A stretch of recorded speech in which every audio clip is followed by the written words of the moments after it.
તમારી ચેનલ ખેડૂત ભાવતા નવા હો તો ચેનલને સબસ્ક્રાઈબ કરી દેજો, બેલ આઇકનને પ્રેસ કરી દેજો ભૂલ્યા વગર. તારીખ 7ના સમાચાર. હવામાનની આગાહી. હવામાન નિષ્ણાંત આંબાલાલ પટેલની મોટી આગાહી કરવામાં આવી છે, જે આંધી સાથે કેટલાક વિસ્તારોમાં પડી શકે છે ખરા. એપ્રિલ બાદ મે મહિનામાં પણ આંધી વંટોળ આવી શકે છે.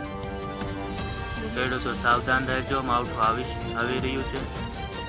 22 એપ્રિલ અખાત્રીજના દિવસે પણ માવઠાની શક્યતા છે. ઉત્તર ગુજરાત, કચ્છ અને ખેડૂતો પર સંકટ.